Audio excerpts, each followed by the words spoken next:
done, I kindly align your chairs and once it apart for you to be able to move freely. Okay. Pick up the trash and you may sit down. Thank you po.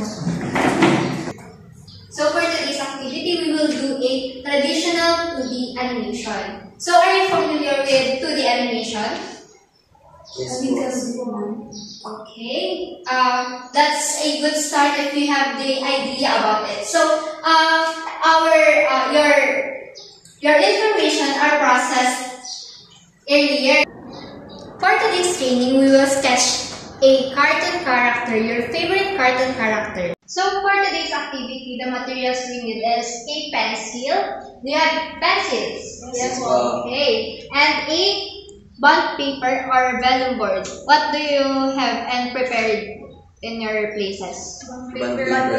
Okay, that's a good start for our drafting. Before you formally start your drafting, you should draw a border. The border on the sides like this, and it's landscape. So you may start to sketch your borders. So the border is 18 centimeter. 18 centimeter. It's okay if it's not that aligned.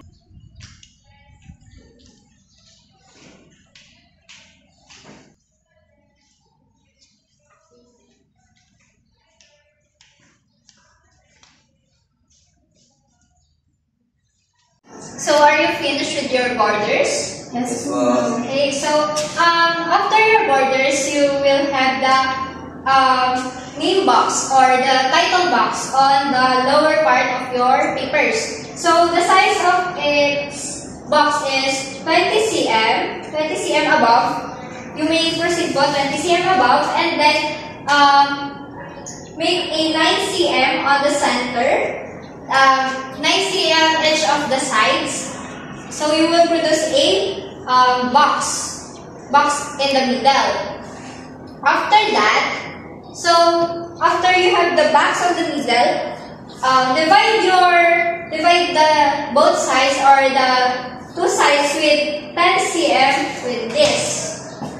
Yeah, like this. Did you get it? Yes, po. Okay. So once you're done with your borders, you have to write your name on the upper right corner, your batch number below your names.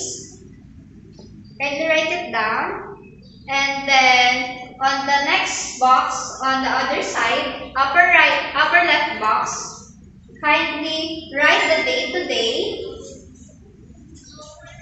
Write the date today, and then leave the box on the lower left. Marks as your scoring guide, or your scores will be written here. Are you done? Yes, po. Okay. Can I see your works? So on your papers, in the middle of your papers, right on the middle, can you mark it in the middle? Yun. So, right after you mark it on the middle, you have to draw your favorite cartoon characters, or so whatever characters you want to draw.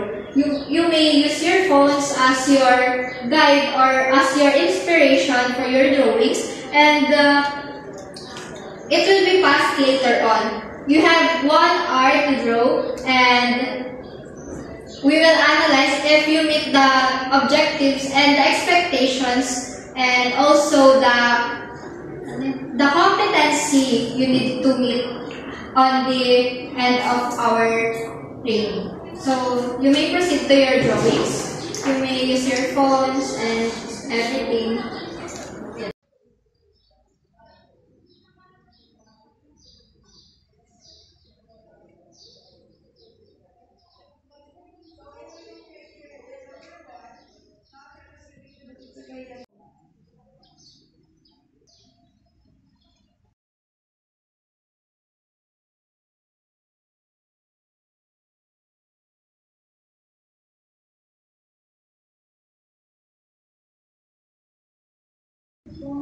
So are you done? Yes po, ma'am. Okay, so far when I'm checking your competencies, you meet, congratulations, you meet it very well. And it's just need some practice on freehand drawing since ito po ay hindi ganun agad-agad na ma-masters. And so far, like what you've said, your first time training is on traditional drawings. So based on your drawings, it seems like you have really the idea on we're going to train and what competencies you have to gain. So for our endpoint or for our end of the lesson, you have to pass it on front or you have to pass it forward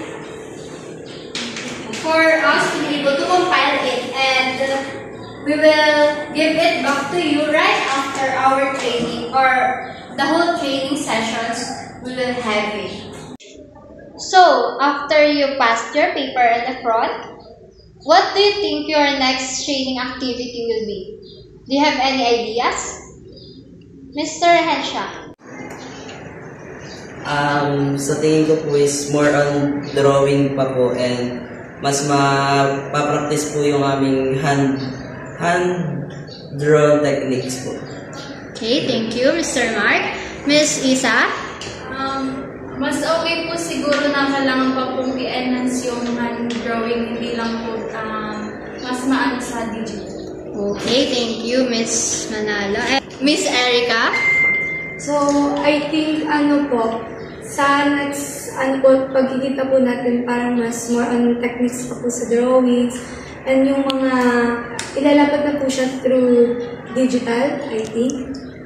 So, yun. Okay, so yun. Thank you so much, trainees. So, yung ideas nyo is yun nga yung ating sa mga susunod pa. May experience natin and ma-enhance pa ang mga kailangan nating gawin. And for you to be able to meet the competency required to achieve the national certificate. So, are you ready with your national certificate? Yes po, ma'am. Okay, so see you next meeting or see you on our next training. I hope you provide the materials and ingatan ang ating mga materials para magamit pa natin ito throughout our training. Yun lang and thank you so much. Thank you po.